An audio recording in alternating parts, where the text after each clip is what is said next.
सृष्टि रचना के ऊपर। वो कहते हैं कि जो रामपाल जी महाराज सृष्टि रचना बताते हैं वही सत्य है। आप जो सृष्टि रचना बताते हो वो हमें समझ नहीं आती। बिल्कुल सही बात है, इसमें कोई दो राय नहीं है कि जो सृष्टि रचना मैं बता रहा हूं वो आपके समझ में नहीं आएगी। अरे जब धर्मदास जी को 100 बार सुनानी पड़ी वो सृष्टि रचना, तो आप कैसे समझ जाओगे? आप भी नहीं समझ पाओगे, आपको भी 100 बार सुनानी पड़ेगी, तब भी नहीं समझ पाओगे आप तो। वो 100 बार 100 बार सुनाने के बाद तो समझ गए थे। तुम्हारा तो ये हाल है कि तुम 1000 बार सुनाऊंगा तब भी नहीं समझ में आएगी, और 1000 बार सुना चुका हूं मैं, तब भी आपके समझ में नहीं आई। तो जैसे सृष्टि रचना पे सवाल करेंगे आज, शंका समाधान हो जाएगी आपकी, और इन भक्तों को बहुत अच्छा हौसला भी मिलेगा जो रामपाल जी के भगत, 12वें पंथ के भगत, उनको छोड़ छोड़ के हमारे पास आए हैं। आज उन्हें बहुत से ऐसे सवाल मिलेंगे, अगर ये सवाल उन लोगों से पूछ लें, अपने गुरुओं की संगत से या जो भी कोऑर्डिनेटर्स हैं उनसे पूछ लें, तो वो आपको जवाब नहीं दे पाएंगे, उनके हाथ खड़े हो जाएंगे। तो पहला सबसे बड़ा कारण क्या है उनकी सृष्टि रचना गलत होने का? कि उन्होंने कहा कि परमात्मा ने काल को पैदा किया है, जो बिल्कुल गलत है।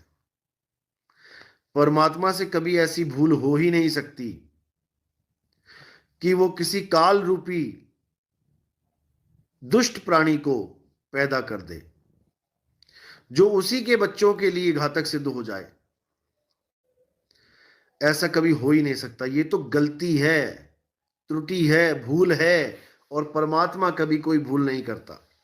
जैसे वैज्ञानिक होते हैं, एक ऐसा रोबोट बना दिया जो वैज्ञानिकों के लिए ही खतरा बन जाए, जनता के लिए ही खतरा बन जाए, तो ये भूल इंसान से हो सकती है, ये परमात्मा से नहीं हो सकती। कि कोई कहे कि परमात्मा ने काल भगवान पैदा कर दिया और काल भगवान जीवों को खा रहा है, वो भी परमात्मा ने श्राप दे दिया 1 लाख जीवों को खाने का। काल भगवान अपनी मर्जी से नहीं खा रहा है, 1 लाख जीवों को खाने का श्राप दे दिया परमात्मा ने। बताओ, श्राप दिया या उसकी मौजें लगा दी पेट भरने की? काल भगवान को श्राप दिया होता तो ऐसा दिया होता कि भूखा मर, खाने को कुछ ना मिले। ऐसा श्राप तो समझ में आता है। ऐसा श्राप कैसा है कि 1 लाख जीवों को खाएगा? ये तो वो हो गया मटर चिकन सब खाएगा मजे से, पनीर टिक्का। ये बिल्कुल गलत सृष्टि रचना है। 1 लाख को खाएगा रोज, 1.25 लाख को पैदा करेगा। तो जब केवल 3 गुणों को पैदा किया था तब 1 लाख जीव कहां थे? तब किसको खा रहा था? तब 1.25 लाख कहां पैदा किया उस दिन में? जब श्राप ही मिल गया कि 1 लाख रोज पैदा करेगा, 1.25 लाख और 1 लाख रोज खाएगा, तो रोज का मतलब रोज होता है, एक भी दिन मिस नहीं होना चाहिए, क्योंकि परमात्मा का श्राप है भाई। तो जब पहली बार त्रिदेव आए तो उस वक्त तो 1 लाख थे ही नहीं, तो मारेगा कहां से? और 1.25 लाख पैदा कहां से कर देगा? हैं ही 5 लोग मिलके गिन के इस दुनिया में, या पहले दिन ही 1 लाख जीव पैदा कर दिए? देवी भागवत पढ़ो, उसमें क्या लिखा है कि ब्रह्मा विष्णु महेश जब पैदा हुए तो वो देख रहे हैं कि हमें किसने पैदा किया भाई, हम यहां कहां से आ गए। उसके बाद एक देवी आई और उनको एक रथ पे, एक हवाई विमान जैसे होता है उड़ने वाला रथ, उस पे ले जाके अन्य अन्य लोगों की सैर कराने लगे। तो जब सैर करा रहे थे तब 1 लाख जीव कहां थे? उस दिन तो श्राप ही झूठा पड़ गया। 1 लाख जीव खाना और 1.25 लाख पैदा करने का मतलब समझते हो कि कितनी आबादी होगी तब, जब 1 लाख जीव मरेगा? आज आप हिसाब लगाओ कि कितने लोग मरते हैं दुनिया में। आज ही आप, आज की गिनती में ही ये कहानी झूठी पड़ जाएगी। ये सृष्टि रचना की कहानी झूठी पड़ जाएगी। कोरोना में कितने लाख मरे हैं, आप हिसाब लगा के देख लेना। 800 करोड़ लोग हैं, कितने मरते हैं, हर देश में कितने लोग मर रहे हैं, लग जाएगा पता। 1 लाख खा रहा है कि कितने खा रहा है। दूसरी त्रुटि क्या है, वहां बोला गया कि पहले सब नर रूप में थे, सारी आत्माएं नर थी, कोई औरत थी ही नहीं।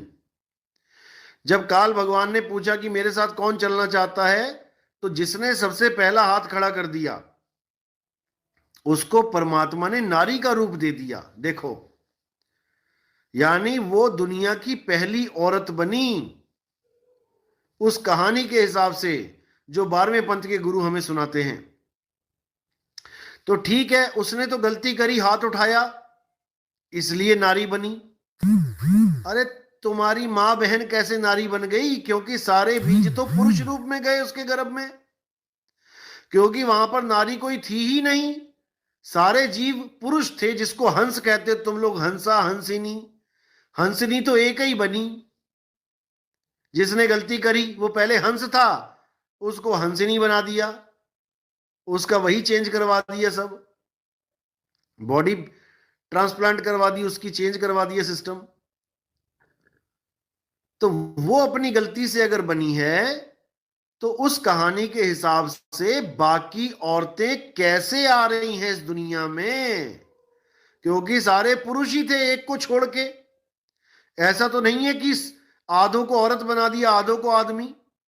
जिसने पहला हाथ उठाया उसको स्त्री का रूप दिया गया, तो ये बाकी कहां से आ गई? और सतलोक में कहते हैं कि स्त्री भी रहती हैं, पुरुष भी रहते हैं। तो जो लोग यहां आ गए,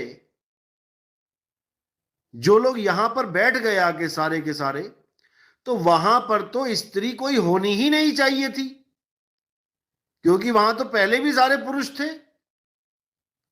तो वहां हंसा हंसनी कैसे हो गए भाई? जब पहली बार सतयुग में कबीर साहब किसी जीव को लेके गए, तो वहां पे हंसा और हंसनी कैसे हुए? वहां लेडीज कैसे आ गई? तो ये बहुत बड़ा सवाल है, इसका जवाब नहीं मिल पाएगा, जितना मर्जी जोर लगा लेना। तहसील कोऑर्डिनेटर, जिला कोऑर्डिनेटर छोड़ो, स्टेट कोऑर्डिनेटर को भी छोड़ो, नेशनल कोऑर्डिनेटर से पूछ लेना, उसकी आवाज नहीं निकलेगी। तो ये सृष्टि रचना केवल संकेत मात्र सृष्टि रचना है, डुप्लीकेट है ये। फिर कहते हैं अक्षर पुरुष को सतलोक में क्रोध आ गया, आलस आ गया। तो भाई क्रोध और आलस तो गुण है, गुण में भी दुर्गुण है। अभी 3 गुण तो आए नहीं, उससे पहले ही सतलोक में दुर्गुण आ गए। तो ये कैसे आ गए भाई? सतलोक में भी विकार हैं। विकारी सतलोक में हमने जाके करना क्या है? फिर वही क्रोध, फिर वही काम आ जाएगा। कहते हैं वहां पर भी काम क्रीड़ा हुई, इसलिए परमात्मा ने बाहर निकाल दिया। सतलोक में भी काम क्रीड़ा हो रही है, सतलोक में भी विकार उत्पन्न हुए पड़े हैं। तो ये भाई सांकेतिक ज्ञान है ये सारे। अक्षर पुरुष कौन है? ये सांकेतिक ज्ञान है। काल भगवान कौन है? ये सांकेतिक ज्ञान है। अष्टांगी क्या है? ये सांकेतिक ज्ञान है। 3 गुण क्या है? ये सांकेतिक ज्ञान है। और असली राम क्या है? ये भी सांकेतिक ज्ञान है, जिसको सैन बैन कहते हैं। सैन यानी संकेत, सांकेतिक ज्ञान। सांकेतिक ज्ञान का मतलब सैन बैन, बैन मैंने ज्ञान और सैन मैंने संकेत। संकेतों के द्वारा जो ज्ञान समझा दिया जाए उसे सैन बैन कहते हैं। तो साहिब समझा रहे हैं कि ये सब संकेत दिए गए तुम्हें समझाने के लिए सृष्टि रचना को। धर्मदास ये जग बौराना, कोई न जाने पद निर्वाणा। यही कारण मैं कथा पसारा, मैं कथा पसारा, इसी कारण मैंने कथा पसारी है। इन सब से कहिए एक राम न्यारा। वो राम सबसे न्यारा है। इस कथा को हमने सांकेतिक रूप में समझ लेना है। ये जो सृष्टि रचना की कथा है, ये सांकेतिक ज्ञान है, इसको समझ लो और फिर मूल ज्ञान में आ जाओ। बस तब हर चीज क्लियर होती चली जाएगी। लेकिन दुख के साथ कहना पड़ता है कि ये लोग कबीर कबीर तो करना सीख गए। हु इज कबीर तो सीख गए, लेकिन व्हाट इज कबीर ये नहीं जान पाए। दुख इसी बात का। साहिब कह रहे कबीर कबीर क्या करे, खोज आपन शरीर और 10 इंद्रियां बस में कर, तू आपे आप कबीर। तुम ही कबीर हो, तुम ही आत्मदेव हो, लेकिन तुम अपने आप को जीव अवस्था में पहुंचा के बंधन में पड़े हो। तुम दृष्टा अवस्था में आके बंधन में पड़ गए हो। दृष्टा हो जाना बंधन है, क्योंकि दृश्य दिखेगा तभी तो दृष्टा होगा। बंधन है। जितने भी गुरु दृष्टा दृष्टा कर रहे हैं, ये सब बंधन में डाल रहे हैं लोगों को, लेकिन ये जीव को समझ में नहीं आ रहा है, इसीलिए उलझा पड़ा है। जिस दिन इसको समझ में आ गया, उसके बाद इसे बांधने वाला कोई नहीं है। तो उड़ जा हंस अकेला। तो इनकी सृष्टि रचना में बहुत से पोल हैं, बहुत से पोल हैं, सोच भी नहीं सकते आप, ऐसे ऐसे पोल हैं।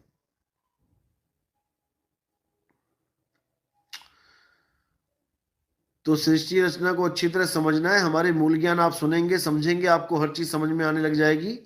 सृष्टि रचना को सैन बैन के द्वारा समझा जाता है। तो हमारे सत्संग 1 नंबर से स्टार्ट करने हैं। आपने जो नए भाई हैं, अभी नए नए जुड़े हैं, अभी नहीं उनको समझ में आ रही बात, आप बिल्कुल हार मत मानना। ये ज्ञान बहुत अटपटा है। कबीर ज्ञान अटपटा झटपट लखा ना जाए, और जो इसको झटपट लखे तो सब खटपट मिट जाए। इसलिए हार नहीं माननी है। सुनते जाओ, सुनते जाओ। परमात्मा की कृपा कब हो जाए पता भी नहीं लगेगा। कब आपको मेरी एक एक बात समझ में आने लग जाएगी। बहुत से भाई ऐसे ही फोन करते हैं कि हम आपका सत्संग 4 साल से सुन रहे हैं, अब जाकर आपकी बात हमारे पल्ले पड़ रही है कि आप कहना क्या चाहते हो। 4 साल के बाद भाई लोग बता रहे हैं अब समझ में आ रहा है आप कहना क्या चाह रहे हो। आज तक तो समझ में ही नहीं आता था कि आप कह क्या रहे हो, बस देखते रहते थे कि क्या बोल रहे हैं, ये क्या कहना चाह रहे हैं, इतना चीख रहे हैं, कुछ तो है, कुछ तो है जो हमें समझ में नहीं आ रहा। लेकिन जब मालिक ने दया करी तो आज एक एक बात समझ में आ रही है। बहुत खुशी होती है, बहुत खुशी। जब मेरे परमात्मा का एक भी जीव हंस जागता है तो दिल बाग बाग हो जाता है, गार्डन गार्डन हो जाता है, क्योंकि अब उसको मुक्ति मिलेगी। जिस कारण उसने इंसानी चोला लिया, अब उसे वो चीज मिलेगी, और जब उसको वो चीज मिलेगी तो वो निहाल हो जाएगा। और उसकी खुशी का अंदाजा लगा के मुझे इतनी खुशी होती है कि मैं क्या बताऊं। तो बहुत जरूरी है जीवों का जागना, बहुत जरूरी है। उलझाने वाले लाखों बैठे हैं, लाखों।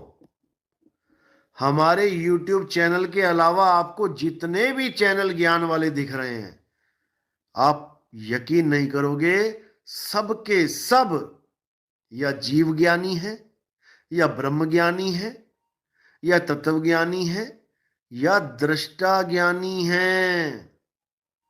इन्हीं चार कैटेगरीज में उलझा उलझा के मार रहे हैं सबको ये।